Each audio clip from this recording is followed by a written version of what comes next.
Xin mến chào quý khán thính giả đã đến với kênh Lúa Vàng. Quý vị thân mến, người ta thường nói cuộc đời là một hành trình dài, nơi mà tình yêu không chỉ cần sự lãng mạn mà còn đòi hỏi lòng kiên nhẫn, sự bao dung và tình nghĩa bền chặt. Hai ông bà là câu chuyện đậm chất đời thường nhưng lại chất chứa những bài học sâu sắc về hôn nhân, gia đình và giá trị của sự gắn bó. Mỗi chi tiết trong câu chuyện như là một lời nhắc nhở nhẹ nhàng. Hãy biết trân trọng người bạn đời và những điều giản dị nhất xung quanh mình. Trong chuyên mục đọc truyện đêm khuya đêm nay, chúng tôi xin gửi đến quý vị câu chuyện đầy ý nghĩa với tựa đề Vợ chồng già của tác giả Đỗ Quang Vịnh. Xin chúc quý vị có thời gian nghe chuyện vui vẻ và ý nghĩa. Đừng quên ủng hộ kênh bằng cách nhấn đăng ký, chia sẻ và bình luận cảm nhận của mình dưới video quý vị nhé. Còn bây giờ dưới diễn đọc của Thu Hà, xin mời quý vị chúng ta cùng thưởng thức. Lâm Trường lên vùng sơn cước này đã lâu. Ở cái tuổi trên dưới 70 coi như đã yên vị.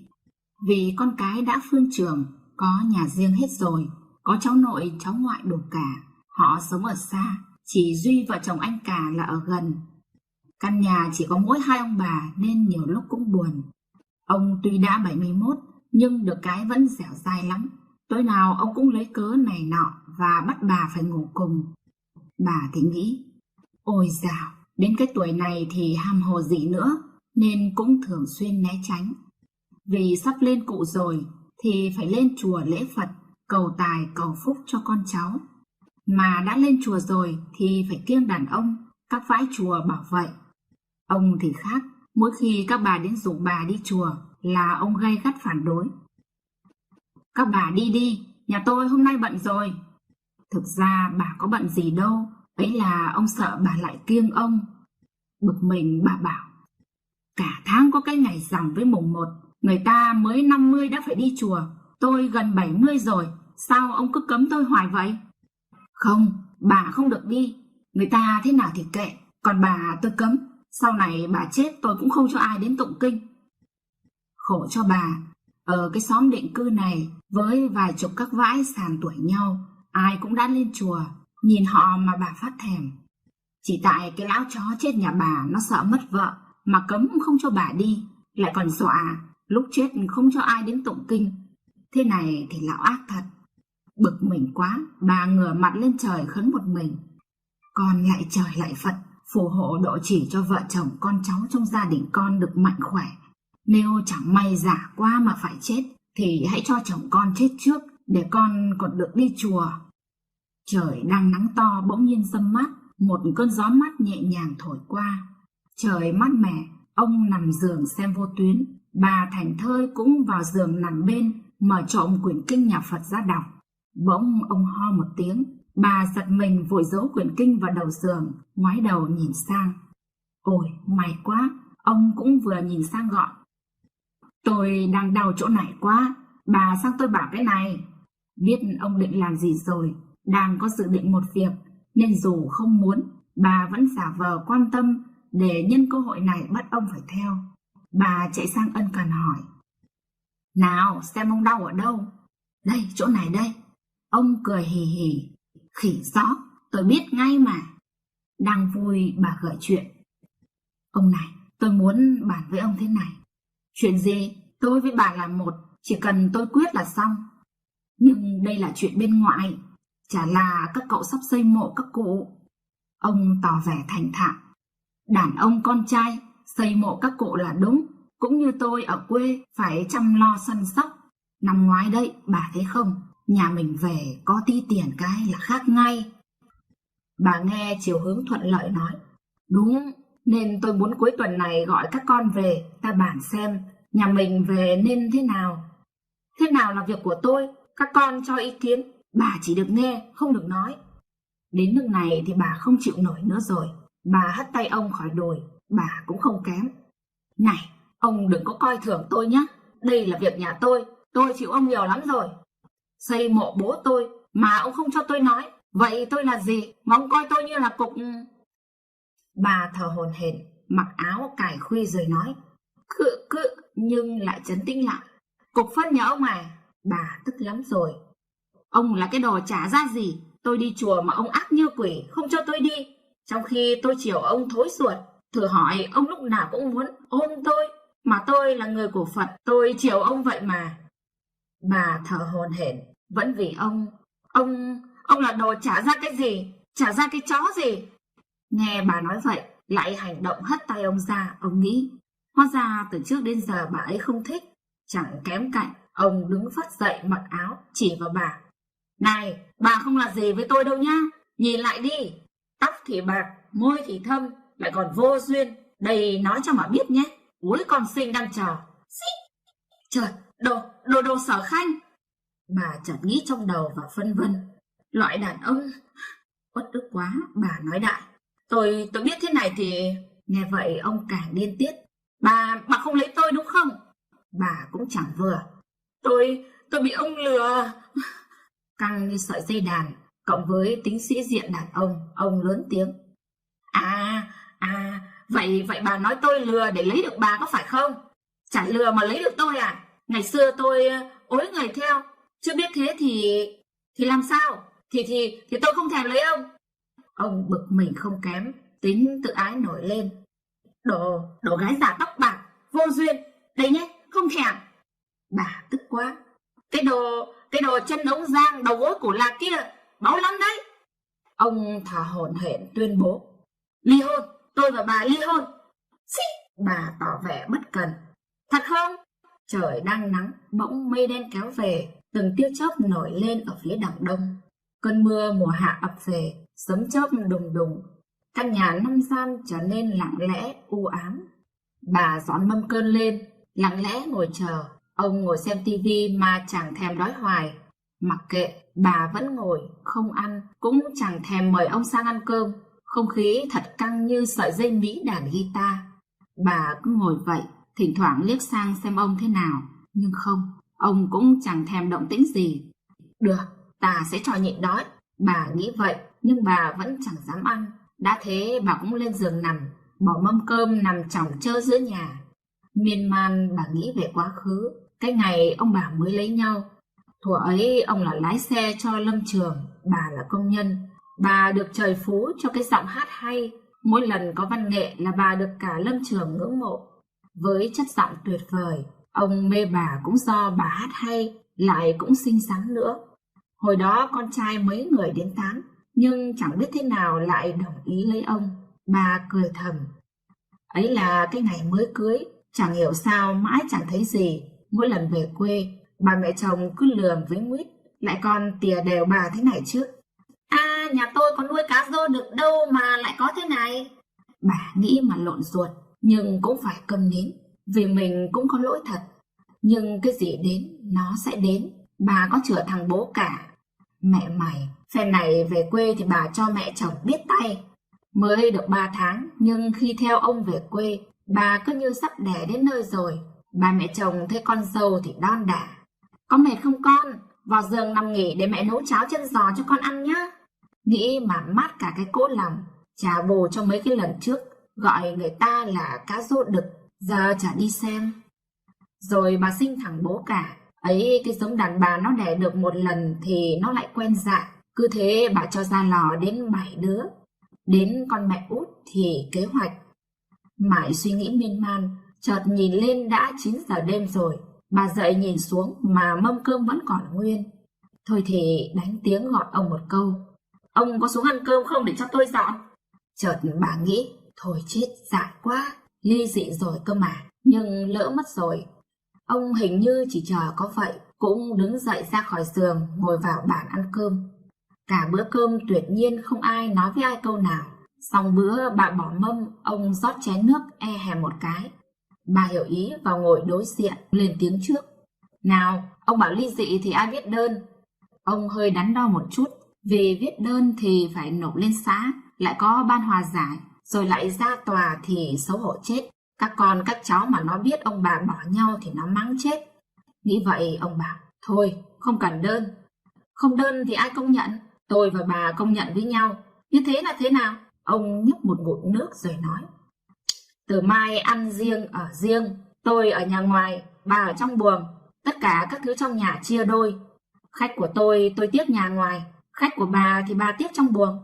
Sấm động vang trời, những tia chớp lằng nhằng loe lóe trong đêm. Những hạt mưa cuối cùng cũng tạnh dần và ngừng hẳn. Không gian trở nên im ắng và tĩnh lặng. Chỉ còn hai ông bà với tiếng côn trùng ri rỉ đến nao lòng. Ông lên tiếng trước. Bà nên nhớ, dù ly dị cũng phải làm sao để người ta nể. Ý ông là thế nào? Ông dứt khoát. Thì phân chia cho đều. Bây giờ tôi quyết thế này nhá. Thấy ông quyết, bà cứng rắn và quyết liệt. Nam nữ bình đẳng, phải đồng thuận cả hai. Ông muốn gì phải xem tôi có đồng ý hay không đã chứ. Nếu không thì ra tòa. Nghe hai chữ ra tòa mà ông thấy choáng váng cả đầu. Trời, ra tòa thì đứng dưới vành móng ngựa. Bao nhiêu người xem, họ sẽ nghĩ gì khi vợ chồng sống với nhau gần 50 năm rồi. Và ông cũng không dám nghĩ nữa, đành hạ giọng. Đấy là tôi nói thế, nhưng tôi đề nghị xem có thỏa thuận được không. Ông nói thế còn nghe được, vậy ông nói trước đi. Nét mặt căng thẳng, ông nói. Đúng ra là chia đôi nhà, nhưng bây giờ chia ra thì khó. Hay bà xây chia đôi đi. Tôi chẳng có tiền để xây. Bà nói luôn. Ông ngẫm nghĩ rồi nói. Vậy như tôi đã nói, ngoài nhà là của tôi, bà ở trong buồng. Tôi lấy bộ ấm chén pha trà, bà lấy bộ ấm chén hãm chè tươi.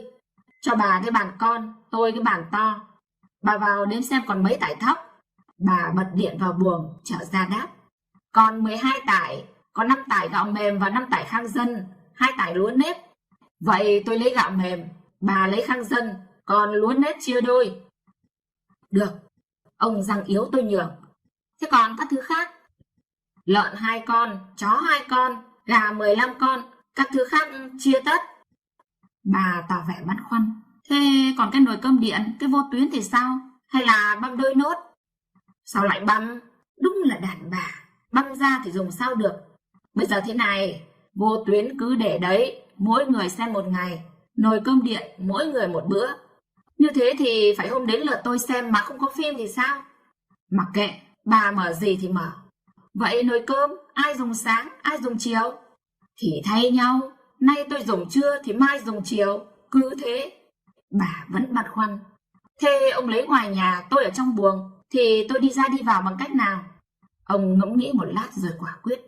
Cửa giữa của tôi, cửa bên là của bà. Ai đến chơi với tôi thì vào cửa giữa, đến chơi với bà thì ở cửa bên vào buồng.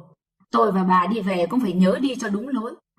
Nghe ông phân chia, bà thấy cũng hợp lý, nhưng nghe có gì đó chưa ổn, bà hỏi lại. Nhưng nếu khách của tôi là đàn ông, thì tôi tiếp trong buồng cũng được chứ gì? Ông nghe xong mà rụng rời hết cả người. Thế thì chết à? Ngẫm nghĩ hồi lâu ông nói. Nếu khách của bà là đàn ông, thì tôi tiếp hộ. Ồ hay, tôi chả khiến.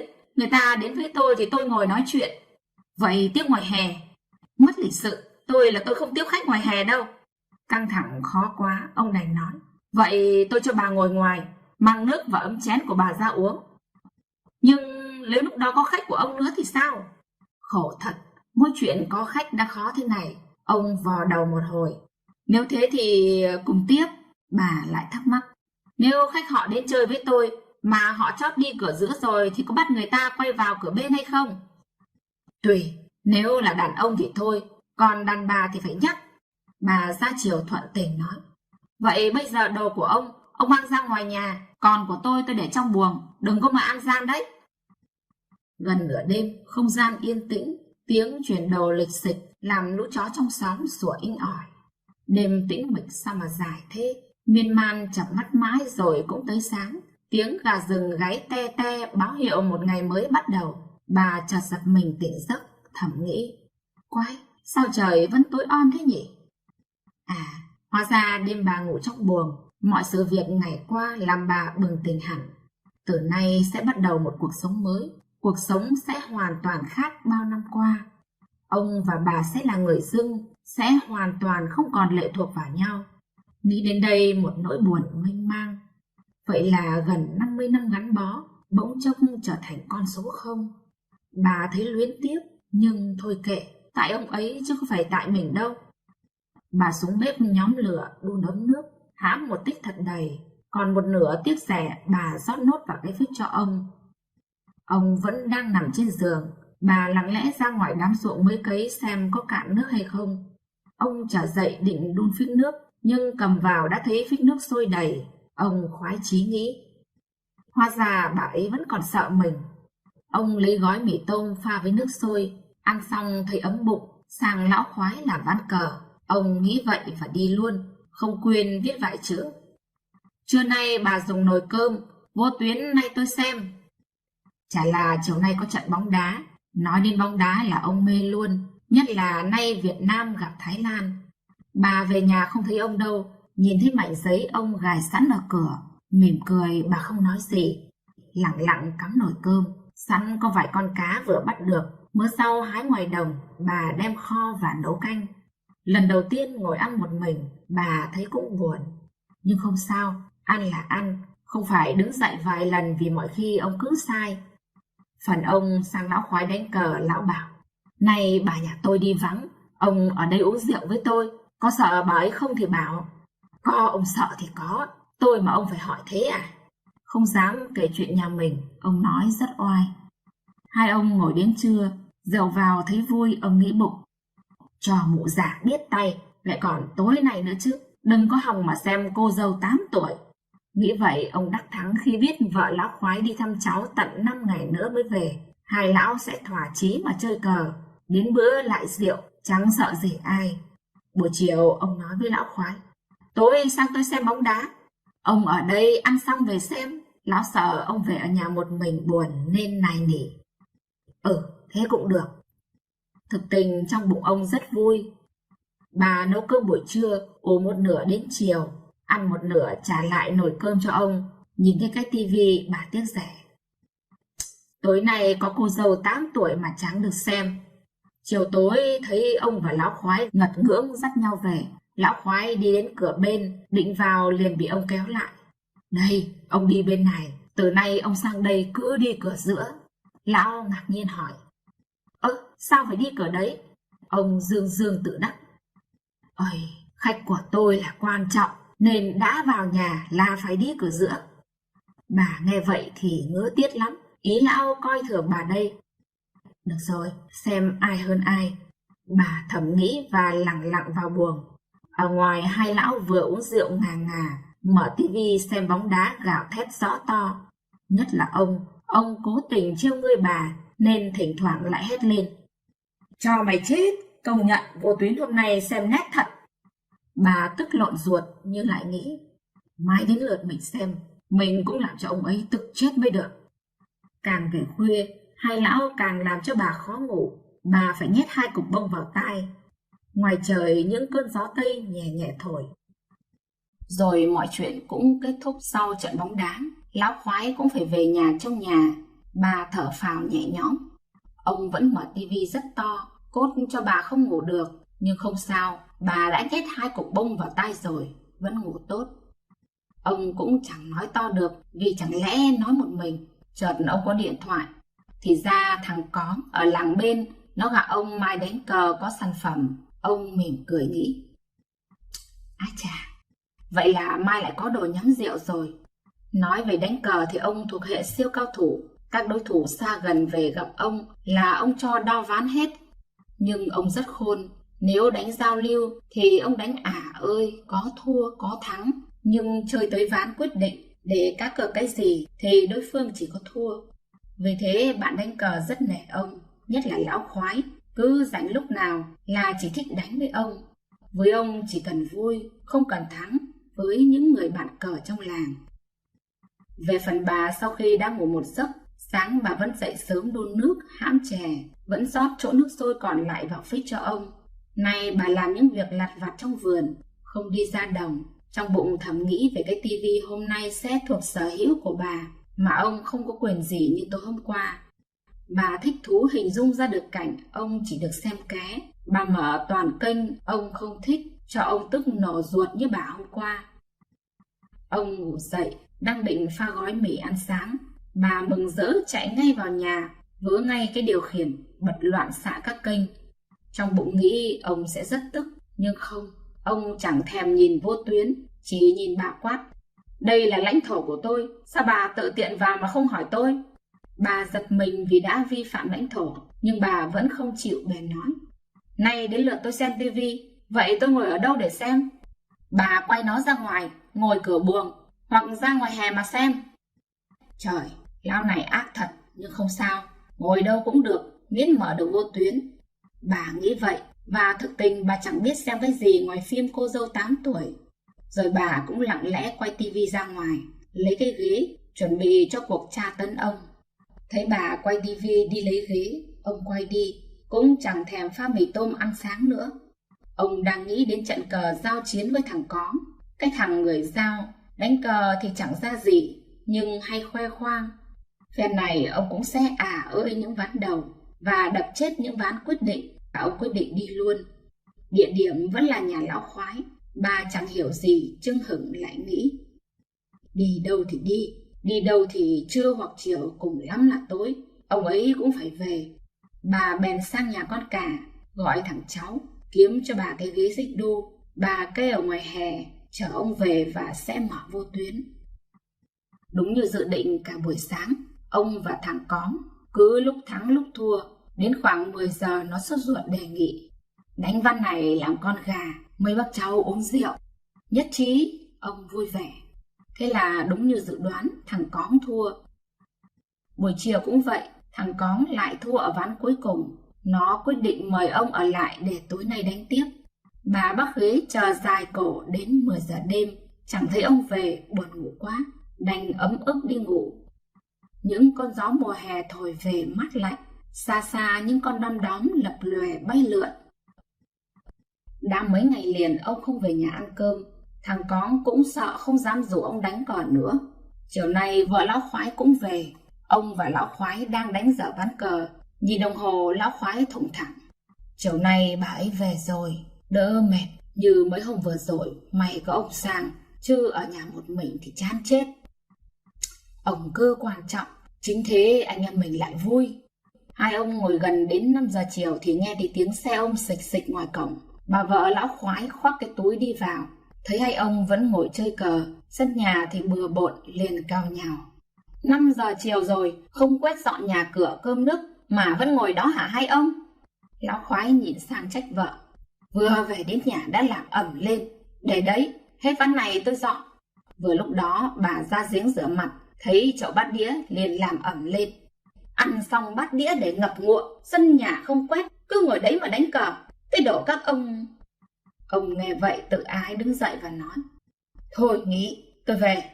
Ông chào vợ lão khoái. Tôi về đây bà. Vâng, ông cũng về mà đỡ bà ấy việc gì đi. Buổi trưa ăn uống muộn, ông về nhà nằm khảnh trên giường. Bà lụi hụi dọn dẹp nấu nướng. Thấy ông về sớm, bà mặc kệ, ăn cơm rồi đi ngủ. Ông cũng chẳng thấy đói nên cũng đi ngủ luôn. Sáng dậy bà đi làm, ông uể oải đi ra giếng rửa mặt, đánh răng, định vào làm gói mì tôm ăn sáng, nhưng sờ vào thấy hết. Hóa ra 2 gói hôm qua đem sang nhà lão khoái mất rồi. Thôi, nhịn cũng được, kể ra thì hơi đói vì tối qua không ăn, để đến trưa ăn một thể. Ông nghĩ vậy và đi loanh quanh. Đến khoảng 9 giờ ông thấy đói thực sự, định đi thổi cơm thì bà đã cất nồi cơm vào buồng, vì trưa nay nồi là của bà. Định bụng kiếm cái gì ăn tạm, đến chiều nấu một thể. Nhìn thấy con gà nằm trong ổ, ông nhìn vào một lát, nó bay ra cục tác, ngó vào mỗi quả trứng gà so bé tí. Thôi được, ăn tạm. Rồi ông cho vào cái ấm luộc chín, lấy nước uống luôn. Đang đói, quả trứng gà chẳng thấm tháp gì, nhưng cũng chẳng muốn đi kiếm cái gì ăn nữa. Vào pha trà uống nước mà bụng vẫn cứ cồn cào, nhưng ông quyết tâm để chiều ăn một thể. Bà đi làm đồng về, vội đi cắm nồi cơm. Kho mỡ cá vừa bắt được, nấu bát canh dọn lên buồng ăn. 2 con chó rối rít chạy theo vẫy đuôi kêu ăng ẳng. Ông nằm ngoài mà ngửi thấy mùi cá kho thơm phưng phức, mùi cơm canh bốc ra mà coi bụng cứ sôi ủng ục. Bà vừa ăn vừa mắng 2 con chó. Nằm im, sau tao cho ăn cá ngon, nhưng tao không ăn hết đâu, cho chúng mày ăn đầu và mấy con nhỏ này. Tao chỉ để 2 con đến chiều thôi, cơm cũng nhiều, đủ cho chúng mày ăn cả tối. Ông nằm ngoài chỉ nghe cũng không sốt ruột nghĩ, giá như mình cũng đang ngồi ăn, nhưng đã không là không, tính sĩ diện đàn ông nổi lên. Ông tự nhủ, chiều ăn một thể, khổ nỗi cái bụng cứ cồn cào, muốn ăn ngay. Vậy mà ông bắt nó phải chịu. Bà ăn xong bưng mâm ra, hai con chó chạy theo. Bà lại bảo hai con chó: nào, ra đây, đổ chúng mày hao đói. Rồi bà đổ hai cái đĩa gọi từng con và cho chúng ăn. Hai con chó rất khôn, chúng chỉ cần bà cầm cái đĩa là đã biết phần nào của mình, không con nào tranh nhau với con nào. Rửa ráy bát đĩa dọn dẹp xong xuôi, bà nói một mình: nào, xem có phim gì không nhỉ? Bà kê cái xích đu ra cửa, quay chiếc tivi ra ngoài, bật điều khiển, nhưng chẳng có phim gì. Bà mở tiếp, chẳng có gì, hoạt hình, để kệ. Thế là nó cứ xì xà xì xồ. Bà vẫn nằm trên ghế thiêu thiêu ngủ. Ông đang đói, thấy tiếng vô tuyến thì khó chịu lắm, nhưng cũng chẳng dám nói, đành nằm im giả vờ ngủ. Nhưng mà sao đói thế nhỉ? Ông chỉ muốn ăn ngay, nhưng theo lịch thì phải đến 4 giờ chiều ông mới được lấy nồi cơm. Đói lắm rồi, nhìn đồng hồ giờ đã 3 giờ. Ông nhủ: một tiếng nữa cũng không sao, chờ lúc nữa. Rồi cũng đến 4 giờ chiều, bà đem nồi cơm ra trả cho ông. Mừng quá, ông đi lấy gạo thì ôi thôi, không có gạo. Hóa ra lúa của ông vẫn còn đó, nhưng chưa sát. Đành đánh liều, ông hỏi bà cho tôi vay bát gạo, mai tôi trả. Ông cũng có, sao lại vay của tôi? Nhưng mà tôi chưa sát. Thương cảm, bà cũng lấy cho ông. Ông vội đi vo gạo và cắm cơm, nhưng không có gì ăn, lại hỏi: bà có gì ăn cho tôi vay ít, còn ít cá nhỏ tôi chưa kho, ông có lấy thì tôi cho. Thôi được, ông biết đó là cá bà bỏ từ lúc trưa, nhưng ăn tạm, biết làm thế nào được. Bỏ vào nồi cho ít muối, ông nhóm lửa mãi mà không cháy, lấy tạm nắm rơm vào đun, ngó lên nồi cơm bắt đầu sôi. Ông mở ra xem ra chiều rất sốt ruột, lại mở, lại khoắng, rồi nó cũng cạn.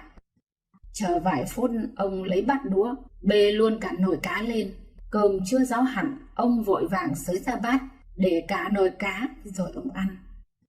Ngon, sao mà ngon thế? Hình như cơm hơi sống. Không sao. Cá cũng có vị tanh. Không sao, ngon mà.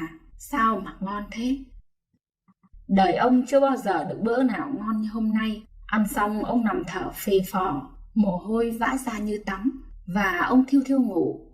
Bà về thấy ông đang ngủ, mâm bát bỏ bàn, mặc kệ bà vào buồng cũng ăn cơm, chạy sang bắt cả trời lúc rồi về ngủ. Trời mùa hạ, gió nam thổi từng cơn mát lạnh. Cơn mưa mùa hạ ùn ùn kéo tới, trời đêm đen kịt, những tia sét lằng nhằng trong đêm. Một cơn gió thổi mạnh lùa qua khe cửa lành lạnh, khiến ông tỉnh giấc. Ông kéo cái chăn đắp lên bụng. Trời, sao đau bụng quá vậy? Từ lúc ăn xong mệt quá, ông ngủ thiếp đi. Nhìn đồng hồ đã hơn 10 giờ đêm, ông trở dậy bật đèn, ôm bụng nhăn nhó. Sao đau dữ thế này nhỉ? Rồi ông lấy cái đèn pin mở cửa hậu ra nhà vệ sinh. Gió vẫn rít lên từng cơn, báo hiệu chuẩn bị có mưa to. Ông lần mò từng bước, một tay ôm bụng suýt xoa.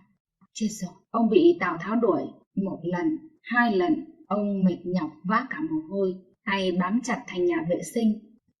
Ông lại vào nằm nghỉ. Chưa đầy 15 phút, ông lại vội dậy. Lần này thì mệt quá rồi, ông gắng gượng từng bước. Một cơn gió ảo qua, ông tối sầm mắt, ngồi khuỵu xuống, và ông nằm bất tỉnh. Trời bắt đầu lắc xắc mưa. Hai con chó thấy ông trở dậy, vẫy đuôi lầm lũi chạy theo, đứng canh ngoài cửa. Lần nào cũng vậy, khi ông mở cửa là chúng chạy theo. Thấy chủ nằm bất động dưới đất, bỗng nhiên con chó vàng sủa lên ong ỏng. Con vằn cũng không kém, nó cứ chạy lại chỗ ông ngửi ngửi, lại chạy ra sân vừa sủa vừa kêu ăng ẳng. Bỗng con chó vàng chạy ra cửa buồng, vừa sủa vừa cào hai chân vào cánh cửa, rồi nó lại chạy sang chỗ ông, rồi lại chạy ra cửa buồng. Nó cứ thế, vừa sủa vừa cào vừa kêu ăng ẳng. Con chó vằn thì đứng bên ông vừa sủa vừa kêu. Bà nghe tiếng chó, lại thấy nó cào cửa, biết ngay là có chuyện lạ, bèn mở cửa cầm cái gậy. Chắc có kẻ trộm. Con chó vẫy đuôi rối rít kêu ăng ẳng, vừa sủa vừa chạy đi. Bà đi theo nó. Con chó vằn vẫn đứng nguyên chỗ cũ, chốc chốc lại ngửa cổ lên trời sủa âu âu. Nó dẫn bà đến nơi, trời tối quá, lại đang mưa. Bà nhìn thấy đống gì đen đen, lại sắp tận nơi, giơ gậy định phang thì... Trời, sao ông lại nằm ở đây? Bà lấy hết can đảm nhấc ông dậy, nhưng ông không thể dậy nổi nữa. Bà dùng hết sức bế ông vào giường, ngồi thở một tí. Ngoài trời bắt đầu đổ mưa, người ông nóng quá, mồ hôi ướt hết áo. Bà vội lấy lọ dầu xoa cho ông. Rồi bà đội nón ra hái vài lá chậu không, vò nát dấp tí rượu trắng, cứ thế đánh gió cho ông.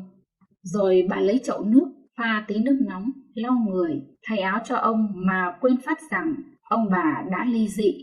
Ông từ từ mở mắt, mệt nhọc nhìn bà, không nói được câu nào. Thấy ông tỉnh lại, bà đỡ ông nằm xuống bếp nhóm lửa cho nóng gạo nấu tí cháo. Bà chạy lên nhà, thấy ông có vẻ khó chịu, bà hỏi nhỏ.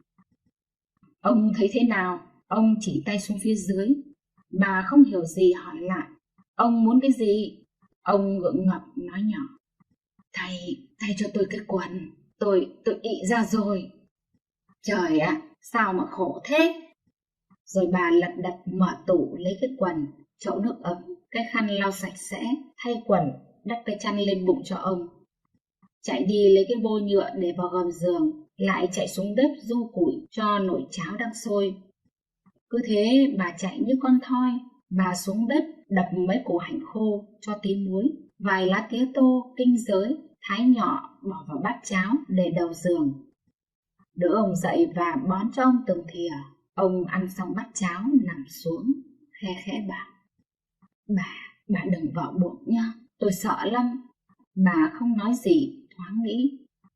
Ly dị rồi, ai lại ngủ chung? Ngoài trời mưa rông từng đợt rít lên ầm ầm, trời mỗi lúc mưa to. Ông thấy cũng đã đỡ, bà vào buồng tìm cho ông mấy viên Dexedrine. Ông uống xong, bà vẫn chưa dám ngủ. Để ông nằm mình thì không yên tâm, bà lẳng lặng lấy cái gối định nằm cạnh ông thì chợt nghĩ. Chết, ly dị rồi mà ngủ với nhau thì mang tiếng chết. Thế là bà kéo cái ghế xích đu nằm xuống dưới thiêu thiêu ngủ. Chợt thấy ông hơi cựa quậy, bà trồm dậy, ông mặt vẫn nhăn nhó, tay thì xoa xoa vào bụng. Bà bèn ngồi sang bên cạnh và xoa bụng cho ông. Nhưng bà vẫn giữ ý, chỉ xoa phần bụng trên. Khổ nỗi cái giống đau bụng đi ngoài mà xoa ở trên thì có nghĩa lý gì? Thế là ông nắm tay ra hiệu cho bà xoa xuống dưới.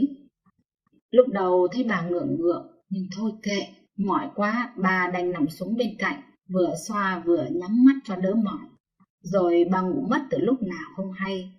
Gần sáng chợt tỉnh dậy, bà giật mình vì đang nằm cạnh ông, tay vẫn để ở bụng dưới của ông. Bà vội vàng rụt tay lại, thầm nghĩ. Khéo ông ấy lại nghĩ mình mon men, mà bà thì đâu có thèm mon men đâu. Chỉ ông ấy mọi khi là hay mon men với bà thì có. Bây giờ ly dị rồi thì ông ấy chẳng dám nữa. Vậy mà tối qua sao bà lại dại thế chứ? Nhưng không sao, ông ấy đang ngủ, chắc cũng chẳng phát hiện ra. Rồi bà trở dậy, mở cửa ngó ra trời đã tạnh hẳn. Bà lấy cái bô dưới gầm giường ông đổ đi, lấy mấy bộ quần áo bẩn của ông ra giếng, kéo vài gầu nước ngâm vào chậu giặt, vào bếp nhóm lửa, nấu cho ông bát cháo nóng, rồi ra sân quét dọn, đổ cám cho mấy con lợn ăn. Hai con chó lăng xăng chạy theo bà, chúng vẫy đuôi rối rít, thỉnh thoảng lại đuổi nhau, cắn nhau ăng ẳng. Chợt bà nghĩ đến chuyện tối hôm qua, hai con chó được cái khôn, nếu không có nó thì chắc bà chẳng biết mà đưa ông vào nhà. Hồi năm ngoái, có cái nhà anh cu bờm ở làng bên, đi soi cá dưới suối, đêm bị cảm bỏ lên, nằm ở dưới gốc cây khế nhà bà. Hai con chó phát hiện thì xô ra cắn.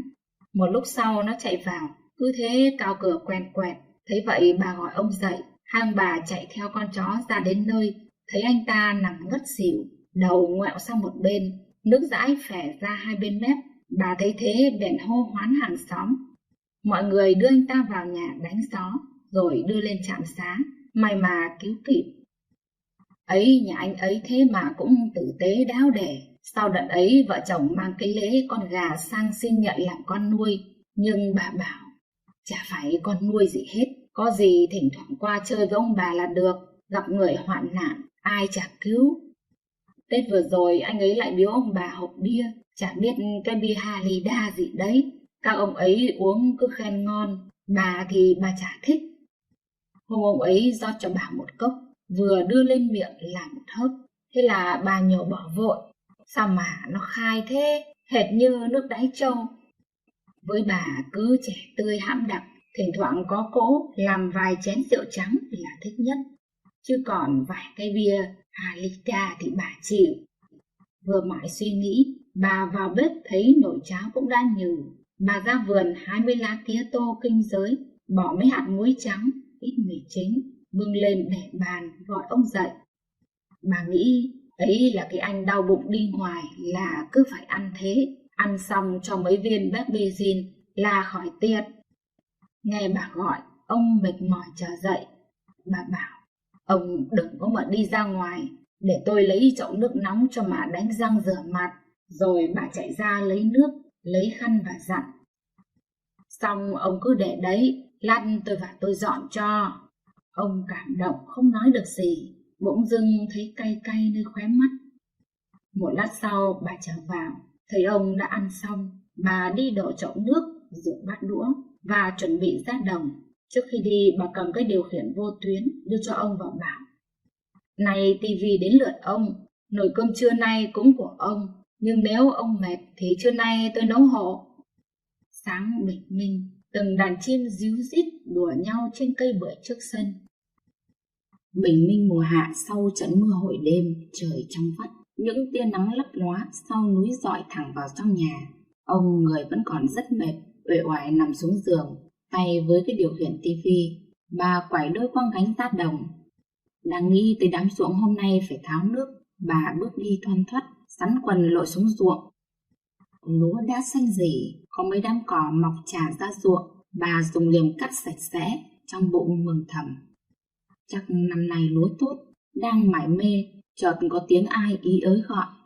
Bà ngẩng lên, thì ra là cái nhà cô Mai, chi hội trưởng phụ nữ thôn. Bà hỏi với lên, cô Mai gọi tôi à? Vâng, bác lên đây cháu nhờ tí. Bà tất tả rửa chân tay lên bờ hỏi, ây da, chả biết có việc gì mà cô chi hội trưởng lại ra tận đây tìm tôi thế? Giọng cô Mai trong trẻo, chả là thế này, sắp tới xã ta có hội diễn văn nghệ, và sang tháng thôn ta cũng tổ chức kỷ niệm 30 năm thành lập thôn. Vậy cháu muốn mời bác tham gia đội văn nghệ. Nghe nói đến văn nghệ là bà thích lắm, vì bà hát rất hay. Trước đây hồi còn trẻ thì hội diễn nào bà cũng có mặt, đám cưới nào bà chẳng hát. Nhưng bây giờ già rồi, sợ không biết thế nào nên dè dặt hỏi, tôi già rồi, chẳng biết có làm được gì không? Với lại sao không gọi những người trẻ? Thế có đông người tham gia không cô? Bây giờ thế này, cô Mai phân trần. Số lượng thì phải khoảng 30 người, cho cả múa cả hát. Bây giờ mới có 4 chị em, cháu là ít tuổi nhất, còn các chị kia khoảng 50 trở lên cả. Cháu định mời bác làm đội trưởng, mời cả bác trai tham gia được thì tốt quá. Bà lưỡng lự một lát hỏi lại, thế sao toàn người già thế hả cô? Thì là văn nghệ quần chúng mà bác, thanh niên nó có đội riêng, còn mình là đội khác. Không lo tuổi tác, không hát được thì múa. Bác nhiều tuổi lại hát hay, làm đội trưởng là đúng. Bác vận động luôn các ông bà cùng tham gia nhé. À mà này, đã tham gia văn nghệ là từ nay không gọi bác cháu nữa đâu. Chị em anh em tất cho nó vui. Có được không ạ? Bà mỉm cười. Gọi thế nào chả được, miễn sao vẫn tôn trọng nhau mà vui vẻ là được. Cô Mai cũng cười tươi, đổi luôn cách xưng hô. Thế nhé, trưa nay em sang nhà bác, chị em mình bàn việc sau. Nói rồi cô Mai đạp xe đi luôn. Bà cũng chẳng làm nữa, về thẳng nhà. Bỏ đôi quăng gánh ngó vào nhà, ông vẫn nằm mà không thấy mở tivi. Bà đứng ngoài cửa hỏi vào, ông đỡ mệt chưa? Tôi nấu cơm cho ông luôn nhá. Chẳng đợi ông trả lời, bà thoăn thoắt lấy nồi cắm cơm, xuống bếp nhặt rau, chuẩn bị nấu thức ăn. Không đầy nửa tiếng, bà đã làm xong tất. Bà vào buồng nghỉ một tí. Bà mỉm cười nghĩ đến mấy hôm nữa đi tập văn nghệ. May vì đã ly dị rồi, nên từ nay được thoải mái, không bị ông cấm đoán. Nếu không được tham gia thì cũng tiếc. Rồi bà xuống bếp dọn cơm. Cái gì bà cũng chia đôi. Cơm bà xới một nửa già ra bát cho bà và 2 con chó, còn lại để trong nồi cho ông. Bà bưng lên cho ông trước, đặt lên bàn. Của bà bưng vào trong buồng. Rồi bà quay ra gọi, ông dậy ăn cơm đi, chiều nếu mệt tôi lại nấu cho. Ông nhìn theo bà hỏi, sao bà không ăn luôn đi? Có, tôi ăn đây rồi. Ông bất đắc dĩ ngồi dậy, lặng lẽ nhìn mâm cơm mà lòng cảm thấy ân hận. Giá như không có chuyện ông đòi ly dị thì đâu đến nỗi. Bây giờ ông phải phiền, phải chịu ơn bà như thế này. Và ông thoáng nghĩ, phải nói với bà một câu để từ nay sẽ sống bình thường. Nhưng phải bắt đầu như thế nào khi ông chính là người đòi ly dị, ông cũng chính là người phân chia tài sản. Ngồi ăn cơm mà miệng cảm giác chẳng thấy ngon. Bà ăn xong dọn mâm bát, ngó ra ông cũng đã đứng dậy. Bà thu dọn tất cả, đem ra giếng rửa, rồi vào buồng kê lại cái bàn con, xếp ngay ngắn bộ chén vào đĩa, chuẩn bị đón khách. Trời mùa hạ, không khí mát mẻ, hai con chó nằm dưới gốc cây vải thè lưỡi thở hè hè, mắt lim dim ngủ. Bỗng chúng mở mắt vành tai hướng về phía trước như trinh sát bắt được mục tiêu. Nhanh như chớp, chúng phi thẳng ra hướng cổng, gân cổ sủa dữ dội. Bà vội chạy ra quát chó. Cô Mai và 4 người khác cùng vào, giọng cô Mai tươi cười. Hai bác đang nghỉ trưa đấy ạ? Đâu có, tôi có mấy khi ngủ trưa đâu. Với lại lúc sáng hẹn cô nên tôi vẫn chờ. Bà niềm nở đón khách. Trong buồng đã sắp sẵn bộ chén với ấm tích nước chè tươi đã hãm đặc. Mở cửa sổ cho sáng sủa, dẫn khách vào nhà. Bà đi sau quát con chó cho chúng đỡ sủa. Cô Mai đi trước, đi thẳng vào cửa giữa. Chợt bà gọi giật lại. Đây, các cô vào đây. Cô Mai chẳng hiểu gì, tiến thêm bước nữa. Bỗng bà gọi to.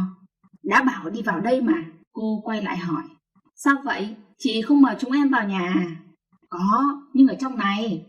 Ông đang nằm ở giường, thấy cô Mai mọi khi vẫn gọi ông bà bằng bác, tự nhiên hôm nay gọi bằng chị, ra chiều ngạc nhiên và hơi bực mình. Cô ta năm nay mới khoảng 45 tuổi, chưa bằng cả tuổi con cả ông, vậy mà dám xưng hô chị em. Láo! Nhưng nhìn thấy ông, cô Mai lại lễ phép. Cháu chào bác ăn cơm chưa? Ông thấy kỳ lạ về cách xưng hô này, nhưng ông vẫn lịch sự chào lại. Các cô vào uống nước, tôi vừa ăn xong. Tiếng cười nói díu dít, ông vẫn nằm mở vô tuyến ra xem, kệ bà tiếp khách trong buồng. Phép lịch sự, ông mở nhỏ tiếng tivi hơn, mặc cho mấy người đến chơi với bà nói chuyện trong buồng. Mà ông cũng chẳng buồn để ý, tiếng nói chuyện lúc nhỏ lúc to, thỉnh thoảng lại ré lên một tràng cười. Bỗng ông nghe thấy tiếng giọng ai đó đến từ chị với anh Đoành. Ông giật mình lắng nghe, cô Mai vui vẻ nói tiếp. Chị với anh Đoành một cặp thì phải nói là quá đẹp. Ông choáng váng, nghĩ ngay đến cái lão Đoành, cái tay Trạch Văn Đoành ngày xưa cùng Lâm Trường, hồi ấy cũng tán bà mà bị ông hớt tay trên mất. Lão này vợ chết đã mấy năm, sống rất văn nghệ sĩ. Ngày xưa lão hát rất hay, cùng hay đi văn nghệ với bà, nên hai người cũng có tình ý với nhau. Nhưng khi ông xuất hiện thì bà chê lão vì có cái tên quá xấu. Bà bảo với ông, tên đã xấu họ cũng kinh, cứ làm như bắn nhau ấy. Từ ngày vợ lão chết, lão vẫn ở vậy cùng con trai cả. Lão ta còn rất phong độ như thanh niên, cùng tính tình cởi mở, lại hài hước, nên già trẻ trong làng đều rất thích lão. Văn nghệ trong thôn hay ở chỗ nào có đám cưới là lão xung phong lên hát tuốt. Bà cùng mấy người trong buồng nói chuyện một lúc thì tiếng cô Mai lại vọng to. Thế nhé, cứ như vậy chị nhé, hẹn tối gặp nhau. Họ díu dít trò chuyện đứng dậy ra về, qua cửa không quên chào ông. Bác nghỉ ạ, chúng cháu về đây. Tiễn khách ra đến cổng, bà thấy trong lòng rất vui. Chợt nhớ ra cái điện thoại cục gạch mà cô con gái út đem về cho bà hồi đầu năm. Cô ấy dặn bà giữ lấy để có gì mẹ con liên lạc cho tiện. Cứ 3 hôm bà lại cắm sạc một lần, sau đó bà lại cất cẩn thận xuống tận đáy hòm. Có lần thấy nó kêu mà bà chẳng biết làm sao để nó tắt, vậy là bà mặc kệ. Nhưng cứ đúng 3 ngày lại cắm sạc một lần chừng 2 tiếng, nên nó chẳng bao giờ hết pin. Bà gói cẩn thận trong tờ giấy mà cô út ghi sẵn cho bà biết cách sử dụng. Bà mở tờ giấy ra. Đây rồi, bấm số 2, bấm tiếp nút xanh là gọi cho ông. Số 4 bấm tiếp nút xanh là gọi cho bác cả. Đây rồi, gọi cho cô là số 7, bấm nút xanh. Bà cẩn thận lấy ngón tay trỏ bấm số 7 rồi bấm tiếp nút xanh. Chạy xuống cửa bếp, như mọi khi nó vẫn về đứng đấy gọi. Cô út thấy mẹ gọi, vội nghe máy. Alo, mẹ à, sao con gọi mãi mà mẹ không nghe máy vậy? Tại tao thấy nó kêu mà không biết làm thế nào để nghe. Thế là tao mặc kệ. Con đã dặn mẹ là thấy chuông kêu thì bấm nút xanh là nghe được mà. Thế à, tao quên. Để tí nữa ghi vào giấy mới nhớ được. Sau một hồi hỏi thăm, bà kể cho cô nghe về chuyện bà chuẩn bị đi tập văn nghệ. Cô con gái có vẻ thích thú, động viên bà. Tốt quá, đi cho nó vui, ở nhà làm gì đâm lẩn thẩn mẹ. Bà đi lên nhà, đến cửa buồng định tắt máy. Chợt nhớ ra điều gì, bà bỗng nói to khiến ông phải nghe rõ. Này này, mày mua cho mẹ lọ thuốc nhuộm đen tóc với bộ áo dài màu đỏ, cho mẹ ít son phấn mà mày không dùng nữa ấy. Bà dừng lại một chút. À, mẹ với bác Đoành, con thấy có được không? Hôm đấy con về cho nó vui, cho cả mấy đứa về thì tốt. Nghe bà nói trong điện thoại, ông giật mình choáng váng. Một cái gì đó chạy dọc sống lưng, không hiểu điều gì sắp xảy ra. Gió rừng sao sao thổi, bụi tre đầu hồi nghiêng ngả, lắc lư theo nhịp gió. Cái nắng chói chang của mùa hạ như thiêu như đốt. Những cơn gió rừng thổi về cũng phần nào dịu đi cái nắng nóng. Cả ngày hôm nay bà thấy rất vui vẻ. Ông thì ngược lại, rất trầm ngâm. Bà vẫn nấu cơm rồi chia một nửa cho ông, một nửa bà ăn trong buồng.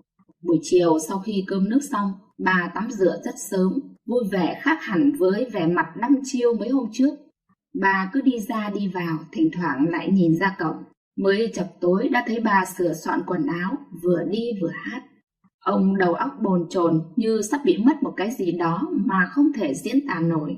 Trong đầu ông đặt ra bao nhiêu giả thiết. Chẳng nhẽ mới có ly dị mấy hôm mà bà ấy đã có chỗ khác? Hay là mấy đứa kia nó đã biết ông bà ly dị nên làm mối bà cho lão Đoành? Nhưng rồi ông lại tự trấn an. Chắc không phải, làm gì mà nhanh thế. Bà quần áo tươm tất, đi thẳng về phía nhà văn hóa thôn, vừa đi vừa khe khẽ hát. Đến nơi đã thấy mọi người đông đủ, có cả lão Đoành. Vừa nhìn thấy bà, cô Mai đã chạy ra vỗ tay. Hoan hô bà chị, đúng tinh thần văn nghệ là trên hết. Lão Đoành cũng nói xen vào. Văn nghệ cho đời nó trẻ, bà mà không tham gia thì phí. Ngày xưa bà lấy tôi thì có phải bây giờ? Bà ngượng ngập, lảng tránh câu hỏi của lão Đoành. Tôi ra muộn tí vì còn bận chút việc. Thực ra bà có bận gì đâu, bà muốn đi từ sớm. Nhưng sợ đi sớm quá chứ có ai, thì họ lại nghĩ bà thích quá, nên ngại. Sau một hồi trò chuyện hỏi thăm nhau, cô Mai nói. Báo cáo các anh chị, chủ trương của chi bộ thôn là chúng ta thành lập đội văn nghệ. Trước mắt là phục vụ cho hội diễn của xã vào tháng sau. Sang tháng sau nữa là văn nghệ chào mừng lễ kỷ niệm 30 năm ngày thành lập thôn. Còn sau đó nếu làm tốt, chúng ta có thể tham gia các phong trào của tỉnh, của huyện. Bây giờ trước mắt chúng ta phải vận động thêm người tham gia, nên em có đề nghị như thế này. Cô chỉ vào bà làm đội trưởng, chịu trách nhiệm xóm bên này. Anh chỉ vào lão Đoành làm đội phó, chịu trách nhiệm xóm bên kia. Còn em nắm chung và đi vận động bà con ủng hộ. Trước mắt anh chị em tham gia mỗi người đóng 50.000 làm quỹ. Các anh chị thấy thế nào ạ? Mọi người nhìn nhau im lặng, tỏ vẻ nhất trí cao. Lão Đoành nói thêm. Ý cô Mai là hợp lý. Ta cố gắng vận động lấy đông đông người cho nó vui. Chắc trẻ hơn thì không có, vì họ còn bận con cái, nên không sợ nhiều tuổi, chỉ cần nhiệt tình là được. Buổi họp sôi nổi nhất trí cao với tinh thần vui tươi, đoàn kết. Cô Mai lôi gói kẹo trong túi xách ra bóc và bảo. Vạn sự khởi đầu nan, hôm đầu tiên như thế này là tốt đẹp rồi, mời các anh chị liên hoan tí cho vui. Mọi người vui vẻ, vừa ăn kẹo vừa cười nói. Khoảng hơn 10 giờ đêm mới giải tán. Bà về đến nhà trong lòng rộn ràng niềm vui. Nằm trên giường mà thấy lâng lâng như sống lại cái thuở 18 đôi mươi. Ông nằm một mình ở nhà, thấy bà về muộn càng suy tư tợn. Bà đi đâu ấy nhỉ? Chẳng lẽ bà ấy sang nhà lão Đoành, hay hẹn nhau ở chỗ nào để tìm hiểu? Tại sao bà lại điện thoại cho cô út để xin nhuộm tóc, quần áo, lại cả son phấn nữa nhỉ? Mà trong câu chuyện của bà ấy nói, mẹ với bác Đoành là sao? Chẳng lẽ họ sắp cưới rồi à? Có thể lắm, vì bà ấy còn bảo, hôm ấy con về, cho cả mấy đứa về thì tốt. Nếu vậy thì đau thật, vì chính ông đã bị bà đá, chứ ông thì đã có gì đâu. Nhưng chắc không phải, ông lại tự trấn an, gọi là ly dị, chứ đã ra tòa đâu. Bà ấy không thể tự ý đi lấy chồng như thế được. Từ trước đến giờ bà ấy rất đàng hoàng, đứng đắn mà. Ông cứ trằn trọc, nghiêng hết bên nọ sang bên kia mà không sao ngủ được. Rồi ông lại nghĩ, bao năm qua, bà lam lũ vất vả phục vụ chồng con. Bà chỉ biết vâng lệnh ông mà chẳng dám quyết định điều gì. Ông nghĩ mình như vậy cũng hơi quá đáng thật. Cuộc cãi nhau xô xát dẫn đến ly dị vừa qua là do ông quá độc đoán. Giá như ông chiều theo ý bà một tí, giá như ông đừng căng quá mà đòi ly dị, thì làm gì có chuyện. Cả chuyện bà ấy đi chùa nữa, ông cũng chẳng nên cấm bà mới phải. Suy nghĩ miên man và cảm thấy ân hận, muốn nói với bà một câu gì đó, nhưng không biết phải bắt đầu như thế nào. Liệu bà ấy có chấp nhận ông giúp đơn hay không? Nếu bà ấy chấp thì ông sẽ thay đổi. Ông không thể sống nếu không có bàn tay săn sóc của bà. Tính sĩ diện đàn ông tự nhiên làm ông khó xử. Tiếng gà rừng đã gáy te te bên sườn núi. Vậy là ông một đêm không ngủ. Tiếng gà rừng gáy vang báo hiệu một ngày mới bắt đầu. Những cơn gió lao xao lùa về mắt lạnh. Ông trở dậy đi ra ngoài sân, mệt mỏi vươn vai mấy cái. Chỉ sau trận ốm, cộng với đêm qua mất ngủ mà ông gầy sọc đi trông thấy. Ông bắc ấm nước định bụng đun phích nước sôi, nhưng sao nhóm mãi không cháy. Ông xếp củi vào bếp, lấy nắm rơm châm lửa, nhưng lạ, nó cứ cháy hết rơm lại tắt. Ông cúi đầu thổi phù phù mà sao vẫn không cháy. Vừa lúc đó bà cũng đã dậy, hơi ngạc nhiên nhưng bà nghĩ chắc ông đun nước trả nợ bà mấy hôm trước. Thấy ông mãi không nhóm được lửa, bà bảo: thôi ông để tôi nhóm cho, mà sau nay ông dậy sớm thế làm gì? Ông nước mắt nước mũi đầy mặt vì khói. Ngước lên chưa kịp nói gì thì bà đã bỏ hết củi ra, bốc 5 chấu bỏ vào, lấy mấy cái que lướt tướp cho xuống dưới rồi xếp củi lên trên, xé tờ giấy châm lửa. Chỉ vài phút ngọn lửa đã bốc lên. Ông thấy ngạc nhiên, chỉ đơn giản vậy thôi mà mình không biết. Đứng sau bà, ông định nói gì nhưng không biết sẽ bắt đầu như thế nào. Thôi để lát nữa, ông nghĩ vậy. Rồi ông lên nhà định bụng sẽ gọi bà vào để nói chuyện về những gì đã nghĩ từ hôm qua. Chờ bà làm xong mọi việc, đang định gọi, nhìn ra đã thấy bà đi rồi. Quái lạ, sao bà ấy đi đâu mà nhanh vậy? Ông hơi thắc mắc, nhưng ngày nào chẳng vậy, cứ xong việc là bà tót luôn ra đồng, kệ ông dậy lúc nào thì dậy. Buổi sáng thường bà sẽ không ăn gì, bà tranh thủ ra đồng sớm, nay bà còn bận đi mời người tham gia đội văn nghệ. Ông chẳng hề biết gì, vẫn ở nhà nằm, cũng chẳng muốn sang nhà lão khoái đánh cờ, phần vì còn mệt, phần muốn chờ bà về để bày tỏ nỗi trăn trở đêm qua. Nhưng đến trưa, bà lại tất bật như mọi ngày, cơm nước xong rồi lại chia đôi cho ông một nửa. Ăn xong nghỉ tí, rồi bà lại đi. Buổi chiều cũng vậy, có điều là lạ, tối ăn xong bà lại đi ngay. Mấy ngày tiếp theo cũng vậy, làm ông không thể nói chuyện với bà lúc nào được. Mấy lần định gọi nhưng lại ngại. Bà mấy hôm nay rất vui, cái chức đội trưởng đội văn nghệ bà thấy quan trọng lắm. Bà đi tìm gặp từng người, vận động, giải thích để họ tham gia. Lúc đầu ai cũng ngại, nhưng khi biết được thành phần chủ yếu là U50-60 thì ai cũng hào hứng. Quân số như vậy đã hòm hòm được gần 30 người, có nhà cả 2 vợ chồng, bà vui lắm. Mấy tối đầu chủ yếu là đến chơi, chờ đạo diễn, thế là nhà văn hóa trở thành nơi tán gẫu, vui đáo để. Thấy mọi người có điện thoại, thế là hôm sau bà cũng mang theo cái cục gạch, người ta dở ra, bà cũng cầm trên tay, nhưng chẳng biết làm gì, cứ tí lại giơ lên. Lão Đoành lại gần bà hỏi: bà cho tôi số máy của bà, để có gì tôi còn gọi. Bà tưởng lão hỏi xin cái máy bèn giấu đi, vì bà chưa biết số máy là gì. Cho là cho thế nào? Của con tôi nó cho để tôi còn gọi cho nó. Ông xin mất thì tôi gọi bằng gì? Cả đám cười vang. Cô Mai giải thích: anh ấy xin số chứ có lấy máy đâu mà không gọi được cho con gái. Xin số để anh ấy gọi vào máy của chị mà. Bà ngạc nhiên lắm lại hỏi: thế máy nào cũng gọi được vào đây à? Vâng, chị không biết à? Bà ngượng ngập không nói câu gì, vì như vậy là mình quá lạc hậu. Lão Đoành lấy số xong, đọc lại cho tất cả mọi người biết số của đội trưởng. Mọi người đều ghi số điện thoại của bà vào máy. Bỗng tiếng chuông vang lên, bà thò tay lấy máy ra. Bà bỗng giật mình buông vội, mặt bà tái mét, chiếc điện thoại rơi lông lốc trên sàn nhà. Thấy lạ, cô Mai nhặt lên đưa cho bà hỏi: Sao vậy hả chị? Bà rụt tay lại run run. Nó giật. Cô Mai cười vang giải thích: Giật đâu mà giật, đó là nó rung thôi. Chỉ bấm nút xanh này là nó hết rung và nghe được mà. Bà lại một lần nữa xấu hổ. Chung quy cũng chỉ tại bà chẳng đi đâu nên vậy.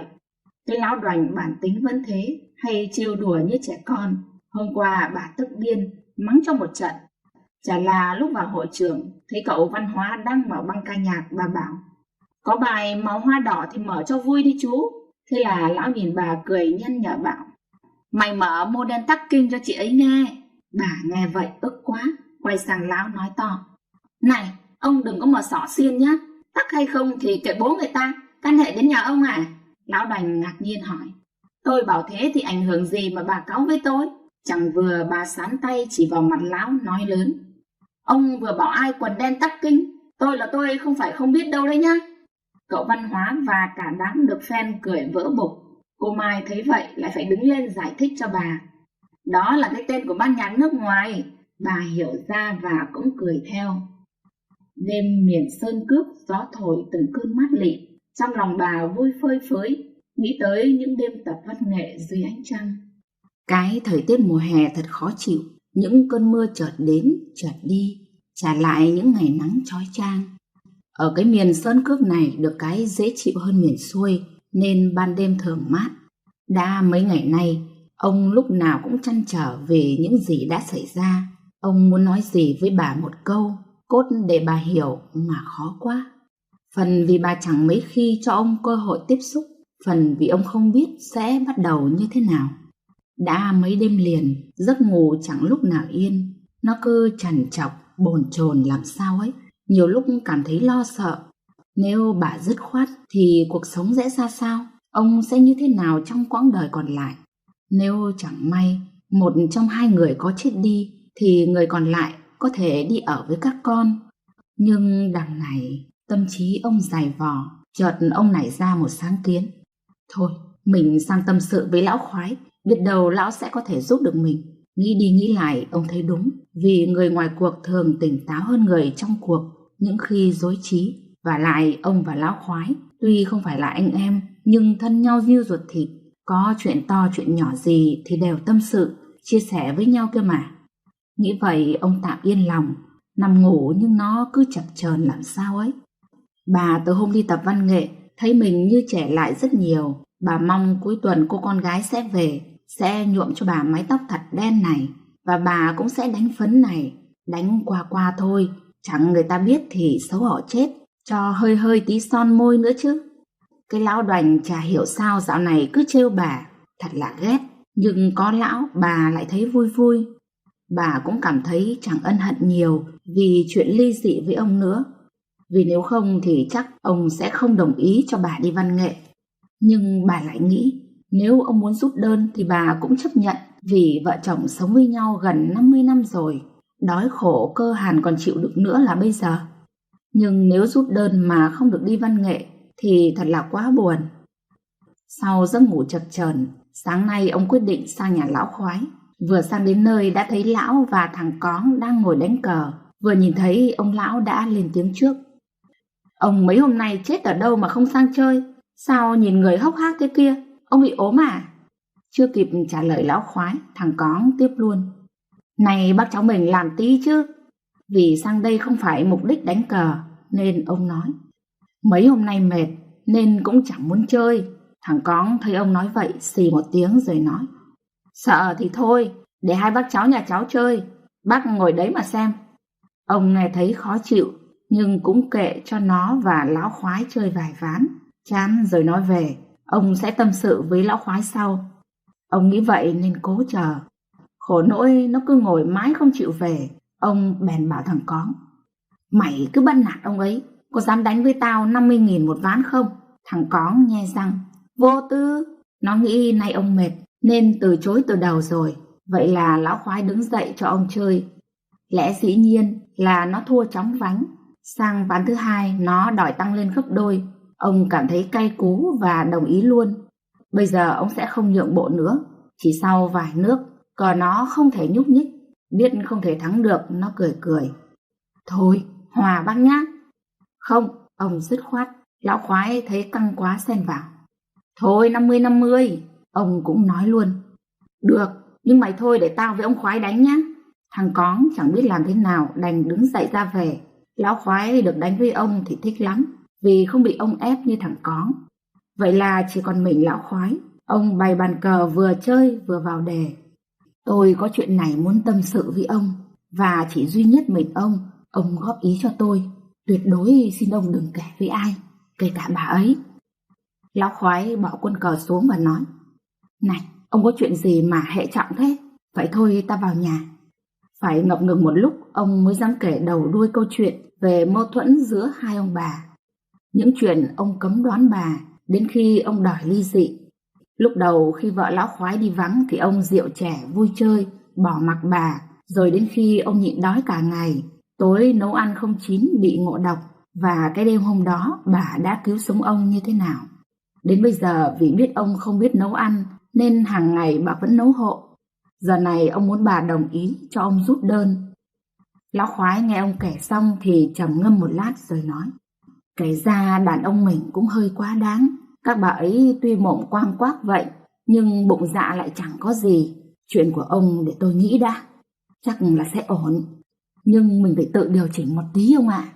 Ngoài trời nắng chang chang, hai ông lão tỉ tê ngồi tâm sự bên ấm trà, nét mặt luôn tỏ rõ sự căng thẳng.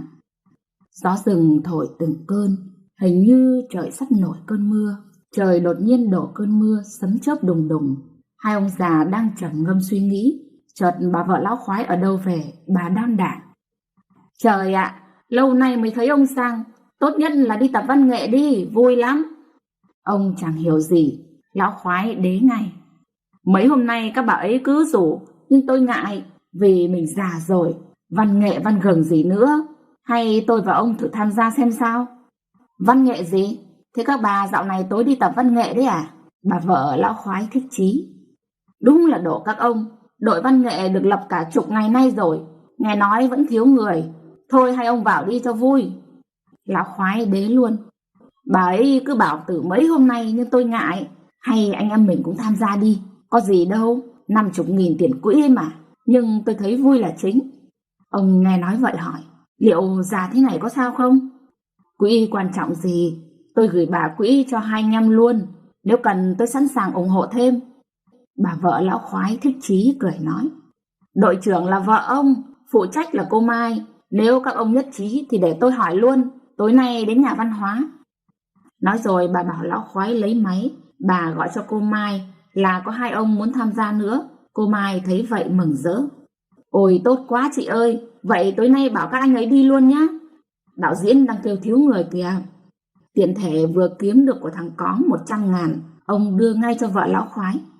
Này, quỹ của hai anh em, nhưng bọn tôi không biết hát, tham gia vẫn được chứ. Các ông chỉ cần đứng tốp ca hoặc múa phụ họa thôi. Tôi đây cũng có biết hát đâu, mà đến đó cũng quan trọng ra phết đấy. Câu chuyện của hai ông bỗng dưng bị gián đoạn.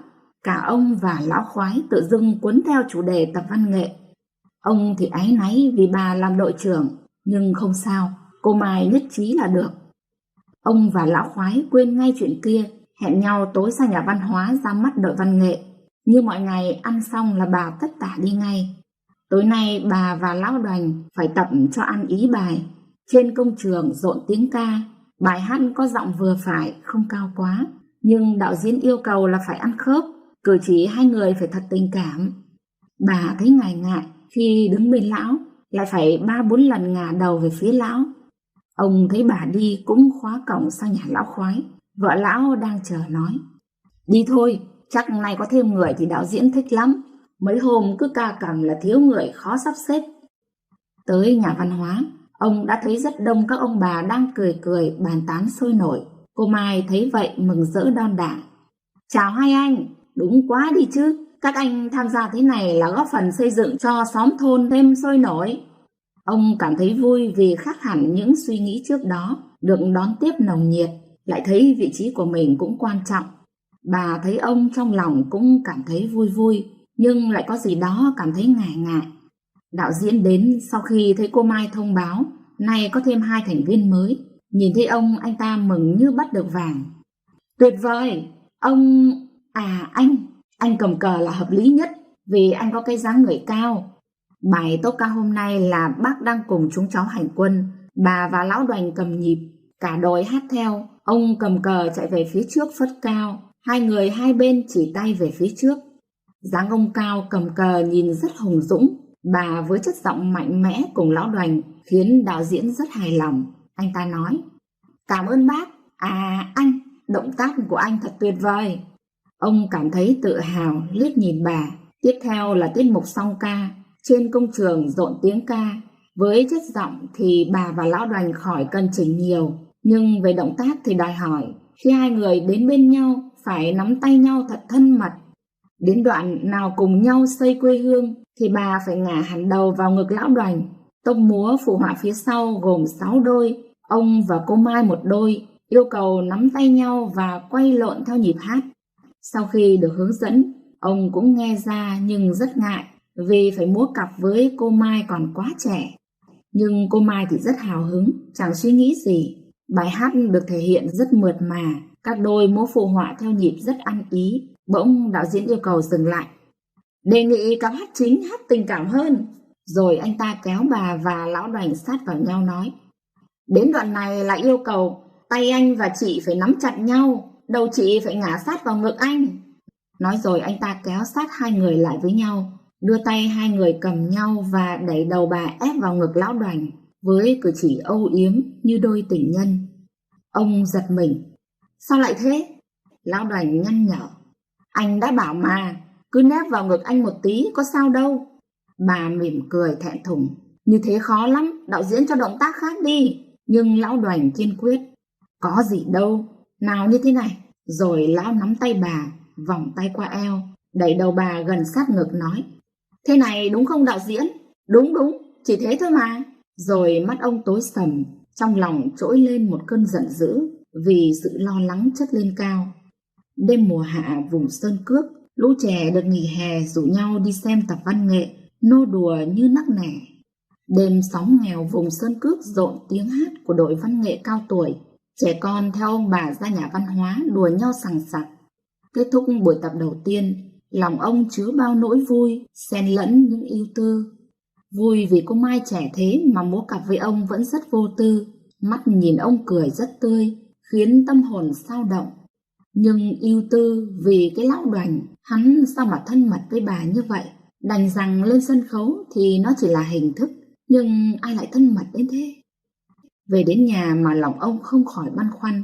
Ông nghĩ mình tham gia đội văn nghệ như vậy là kịp thời. Nếu không thì chưa biết, cái lão Đoành mà không có ông thì biết đâu nó lại tỉ tê với bà thì ôi thôi. Lại một đêm ông khó ngủ và ông đi đến quyết định. Một quyết định đầy khó khăn, nhưng khó khăn mấy cũng phải làm, nếu không thì có thể hối không kịp. Đó là xin rút đơn. Nếu bà không đồng ý thì ông sẽ nhờ vợ chồng lão khoái can thiệp, hoặc cùng lắm là ông sẽ gọi các con về để gây sức ép. Ông đặt ra biết bao giả thiết, nếu lão Đoành và bà có ý tứ gì với nhau rồi thì ông sẽ nói thẳng với lão rằng ông và bà vẫn yêu nhau, cho dù sự việc vừa qua chỉ là do ông hơi quá, nên lão không nên vì tình cũ mà dụ dỗ bà lúc này. Nhưng với sự chăm sóc của bà thời gian qua, ông thấy bà có nỡ để ông bị đói đâu. Dù đã ly dị, song bà vẫn lo cơm nước đầy đủ hàng ngày, thậm chí là giặt giũ, quét dọn nhà cửa. Bà vẫn làm cả kia mà. Chứng tỏ bà vẫn dành tình cảm cho ông rất nhiều. Càng nghĩ ông càng cảm thấy phải gặp và nói lại với bà. Dù có phải xin lỗi, ông cũng sẵn sàng. Đêm yên tĩnh, xung quanh im phăng phắc, giấc ngủ ông cứ chập chờn. Sáng thức dậy, bà đã đi làm. Ông chạy vội sang nhà lão khoái. Lão đang ngồi uống chè, thấy ông bèn lên tiếng. Ông vào làm chén nước chè. Tối qua múa với em Mai thích không? Nhìn thấy ông mà tôi cũng phát thèm. Ông khẽ mỉm cười thoáng nghĩ, lão này cũng nghĩ gian nhỉ. Nhưng ông đổi giọng ngay, nói với lão khoái. Ông à, nay tôi sẽ nói với bà ấy. Theo ông vào lúc nào? Lão ngẫm nghĩ một lúc, nhấp một ngụm chè, khẽ thở dài. Việc ông quyết định như vậy là đúng, nhưng bắt đầu như thế nào thì khó nhỉ. Hai người ngồi trầm ngâm, không gian như trùng lại. Chợt bà vợ lão khoái ở đâu về, thấy hai người hôm nay không đánh cờ, lại trầm ngâm như có việc gì rất hệ trọng. Bà ngạc nhiên hỏi: hai ông hôm nay lành thế, có việc gì mà như tượng đá cả vậy? Lão khoái không nói gì, chợt ông buột miệng: có một việc tôi cần nói với bà ấy, mà khó quá bà ạ. Bà vợ lão khoái thấy ông nói vậy liền hỏi ngay: sao? Vợ chồng ông già cả, sắp lên cụ cả rồi, có gì phải nhín nhịn nhau một tí, không con cháu nó cười cho. Mình phải sống làm sao để con cháu nó còn học tập chứ. Ông im lặng một lát rồi nói: đến nước này rồi, tôi cũng không xấu hổ nữa. Tôi nhờ bà sang nói hộ tôi vài câu. Rồi ông kể đầu đuôi sự tình câu chuyện. Cuối cùng ông nói: thực tình tôi cũng biết mình đối xử với bà ấy hơi tệ. Tôi hơi độc đoán phải không bà? Nếu bà ấy chấp nhận thì từ nay tôi chẳng cấm đoán hay bắt bà ấy phải làm những việc bà ấy không muốn nữa. Nghe xong bà vợ lão khoái nói, cốt cho cả hai người cùng nghe: các ông là toàn như thế cả. Đàn bà chúng tôi cần gì các ông, nhưng cũng phải cho chúng tôi một cái quyền chứ. Khi quyết định làm việc gì mà chúng tôi chẳng được bàn bạc, thì dù có làm thì trong lòng cũng chẳng vui. Nên các cụ mới có câu thuận vợ thuận chồng, tát biển Đông cũng cạn, là như thế đấy. Ngẫm nghĩ một lúc bà hỏi: tôi sẽ sang nói cùng với cả hai ông bà, nhưng ý ông bây giờ thế nào? Vậy thì tốt quá, lát nữa bà ấy về nấu cơm, bà sang gặp bà ấy trước, rồi tôi về sau. Được rồi, nhưng ông phải hứa đấy nhá. Các ông cứ ngồi đây, tôi sang trước. Bà vừa đi làm đồng về, thấy vợ lão khoái sang chơi bèn đon đả: bà vào buồng chờ tôi lát, tôi bắt nồi cơm đã. Thôi, bà cứ nấu đi, chị em mình ngồi đây nói chuyện cũng được. Nhưng sao bà lại mời tôi vào buồng? Bà ngượng ngùng nói lảng: thôi, ngồi đây cũng được. Sau một hồi trò chuyện hỏi thăm, bà vợ lão khoái hỏi: ông bà có chuyện gì phải không? Sao bà lại giấu tôi? Bà giật mình vì chuyện ông bà ly dị, chỉ hai người biết với nhau. Chuyện trong nhà thì tốt đẹp phô ra, xấu xa đậy lại. Bà cũng chẳng dám kể với ai, sợ người ta chê cười. Nhưng nay bà ấy đã biết rồi, thì bà cũng chẳng giấu nữa. Rồi bà cũng kể đầu đuôi câu chuyện. Xong rồi bà nói: ấy thế cũng được bà ạ. Chẳng có ông ấy mình đỡ bực mình. Có ông ấy thì vừa qua tôi chắc chẳng được đi tập văn nghệ đâu. Nhưng bây giờ ông ấy muốn nói lại, thì bà có chấp nhận không? Bà thoáng giật mình, vì sống với nhau gần 50 năm. Ông ấy rất độc đoán, chẳng bao giờ chịu lùi bước trước bà bao giờ. Mà nay chẳng lẽ ông ấy chịu nói lại với bà thì lạ quá. Nhưng ông rút đơn mà vẫn cấm đoán bà như xưa thì không chấp nhận còn hơn. Nghĩ vậy bà nói: điều đó ai mà không muốn hả bà? Nhưng ông ấy cứ gia trưởng như vậy thì cứ như thế này còn hơn. Nhưng ông ấy chấp nhận yêu cầu thì bà đồng ý chứ? Ôi giời, làm gì có chuyện đó hả bà? Nếu ông ấy được như thế thì tôi sẵn sàng bỏ qua tất cả và nguyện phục vụ ông ấy chu đáo hơn. Vừa lúc đó ông và lão khoái dắt nhau về. Lão khoái nói to từ ngoài cổng: bà nấu cơm chưa? Trưa nay thịt con gà mừng anh em tôi vào đội văn nghệ nhé. Ông đi sau không nói gì. Bà thoáng nhìn ông rồi quay sang nói với vợ chồng lão khoái: vâng, tốt quá, hai ông lên nhà để chị em tôi bắt gà thịt luôn. Bà vợ lão khoái đế luôn: để tôi về lấy thêm ít thịt trâu gác bếp. Bữa cơm trưa vui vẻ đầm ấm của hai cặp vợ chồng già nơi vùng sơn cước rộn tiếng cười vang. Đã lâu lắm nay ông bà mới ngồi chung mâm cơm. Từng cơn gió thổi về những tán lá rừng lao xao. Buổi tối lại vang lên tiếng hát từ nơi xóm nghèo miền sơn cước hoang vu của chính người tuổi cao mà tâm hồn còn phơi phới.